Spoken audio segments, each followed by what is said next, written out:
What if the Hornets kept Kobe Bryant in 1996? Today's topic is one of the great what-ifs in NBA history, especially in the late 1990s and into the 2000s, and that is, what if Kobe Bryant never ended up on the Lakers? We all know about the legend of Kobe, who went from a high school senior to NBA legend and one of the greatest players in league history. His accolades are too many to mention, but he was a five-time champ with the Lakers, and his career and NBA history would have been changed forever if things worked out differently in the 1996 NBA draft. Let's jump right in. In 1996, the Charlotte Hornets selected a skinny 17-year-old kid from Lower Merion High School just outside of Philadelphia, Kobe Bean Bryant. And then they traded him. They traded him to the Los Angeles Lakers for Vlade Divac, who was a solid player that had a long career and is one of the all-time great European players in league history, but he was no Kobe. That one decision would shape the next decade of basketball. But what if they didn't? What if the Hornets kept Kobe?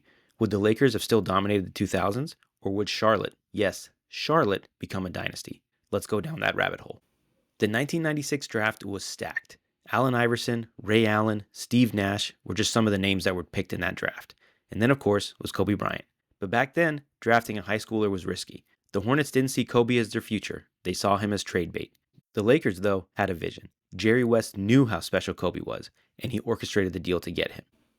To his credit, Kobe also messed with the draft process a little bit, agreeing only to work out for specific teams and almost forcing his way to the Lakers. But anyway, had the Hornets kept Kobe, here's what changes. The Lakers obviously never get Kobe. The Hornets instead become the home of a rising superstar, and the NBA's center of gravity possibly shifts away from Los Angeles. Let's say Charlotte keeps Kobe. In his rookie year, he likely plays behind veterans like Glenn Rice and Del Curry, just like he did in LA. But by year 2 or 3, he's taken over. With his work ethic and competitive fire, Kobe would still rise. He'd still be dropping 20 points a night by 1999, same as he did in LA.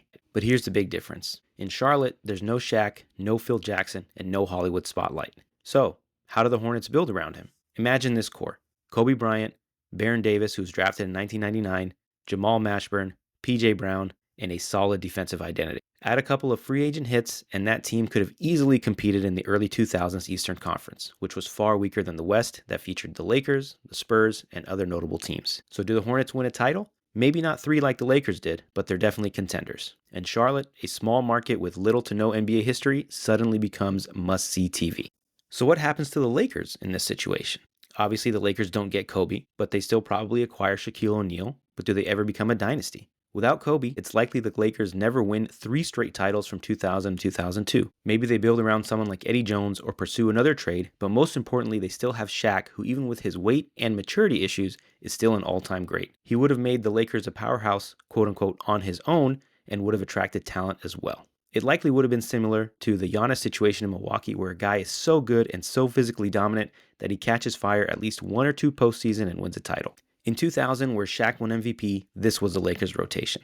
Shaquille O'Neal, Glenn Rice, Ron Harper, AC Green, Derek Fisher, Robert Horry, Tyronn Lue, Rick Fox, and of course Kobe Bryant.